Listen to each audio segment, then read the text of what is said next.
I did. I did not come to Congress seeking impeachment. I came to fight for Oklahomans, to find common ground, and work to bring people together on bipartisan solutions. And that's where I have placed. But in the process, I take very seriously my responsibility to look at the facts and the information, not prejudge the outcome one way or the other. And after reviewing the facts, after looking at everything that was in front of me, after the articles came out, I came to the decision that, bottom line, the oath I took to protect and defend the Constitution requires that I vote for these articles. Clearly, this is not a decision I came to lightly, one I really took my time and just ultimately came to. But the questions before us are twofold. One, was there an abuse of power? And two, was there an obstruction of Congress? And as I looked at the information, first on the abuse of power, it's just never okay for any president to invite foreign interference in our elections. This goes right to the very heart of our democracy and our systems, and it threatens our national security by asking any president, regardless of party, by a president asking a foreign country to put their fingers on the scales of our democracy.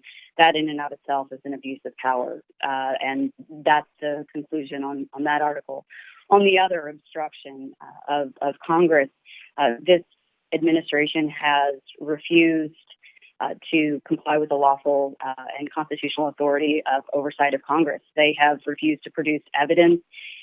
They have refused to comply with lawful subpoenas and prohibited administration officials, both current and former, from complying with testimony and working within our power. That's an obstruction. And I'm not happy to be here. It is a sad day, but bottom line, it's about the Constitution and protecting our systems for future generations. I was not one of those out there calling for impeachment. In fact, I'm troubled by the extremes on both sides. One that prejudged the outcome, and the others that just did everything they could to derail in any investigation and any oversight. And so I didn't call for that, but I think it is critical that we are able to exercise our power of oversight and investigation. We've seen that. I think we've seen that in Armed Services Committee and the work that we've done ensuring that housing is taken care of. And I prefer to look forward. This was not my decision or my choice, but ultimately the question comes down to, do we hold people accountable and ensure that no one is above the law and defend our democracy, or don't we? And that's the question that's in front of me. We've got more in common. We've got more that unites us than divides us. I see that every day when I'm out in the community talking to people, and we don't have to agree on everything to fight for Oklahomans and fight for the community, and that's what I'm going to keep doing.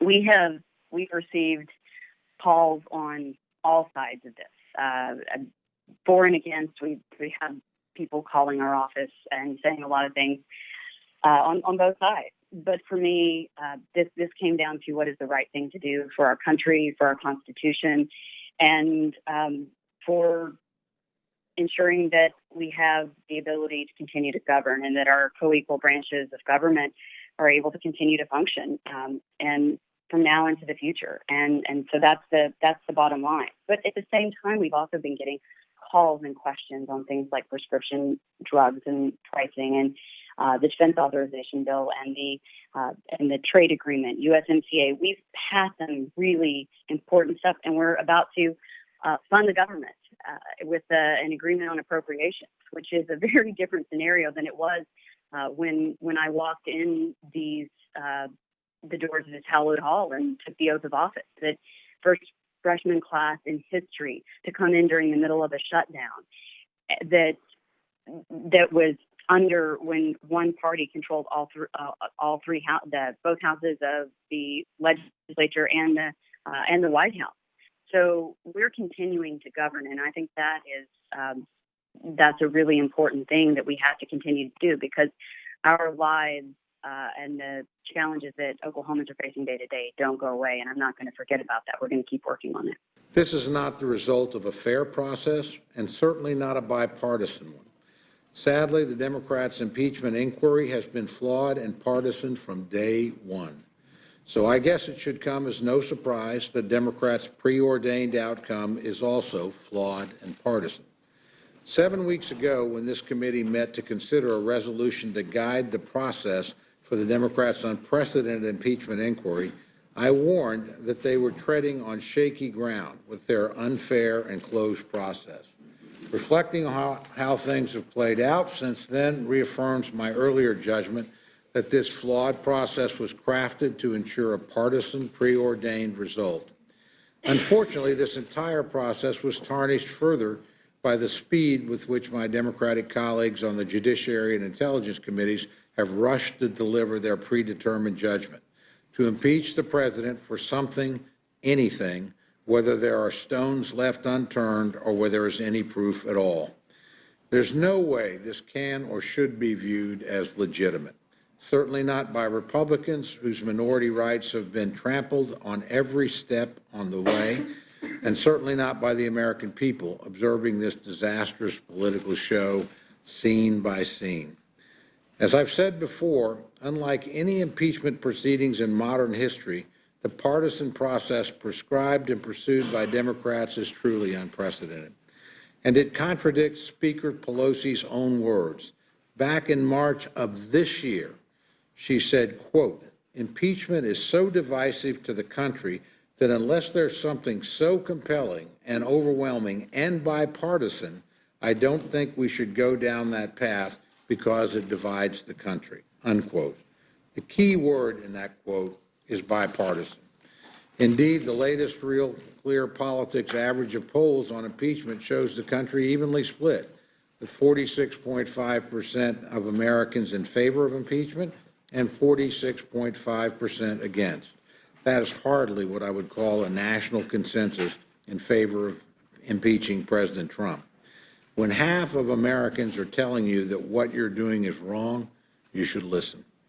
I think this is especially the case given how close we are to the next election. In 11 months, the American people are going to vote on the next president of the United States. Why then are we plunging the country into this kind of turmoil and this kind of trauma now, when the voters themselves will resolve the matter one way or another less than a year from today? All it does achieve is make the political polarization and divisions in our country even worse. That makes no sense to me. Though we may be moving forward with a vote, I certainly do not believe the majority has proven its case or convinced the American people that the weeks of wasted time was worth it. And personally, I believe the articles themselves are unwarranted. The majority is seeking to remove the president over something that didn't happen, the alleged quid pro quo with the president of Ukraine. Never mind that the foreign aid went to the Ukraine as it was supposed to, and never mind that no investigations were required for the Ukraine to get the aid, and never mind that the two participants in the famous conversation, President Trump and President Zelensky, said nothing inappropriate happened. According to the majority, however, a quid pro quo that never existed is an appropriate basis for removing the president from office. And yet, even though the majority has not proven its case, and even though there's no basis for impeachment, they're still moving forward today. What I cannot discern is a legitimate reason why. Why the majority is moving forward when the process is so partisan, why they are moving forward when the American people are not with them, why they are moving forward when they haven't proven their case, and why they are moving forward when there is no basis for impeachment. Why? Why put the country through all this? It makes even less sense to me when we consider the realities of the United States Senate. We already know that the votes to convict and remove the president from office simply aren't there. Bluntly put, this is a matter that Congress as a whole cannot resolve on its own.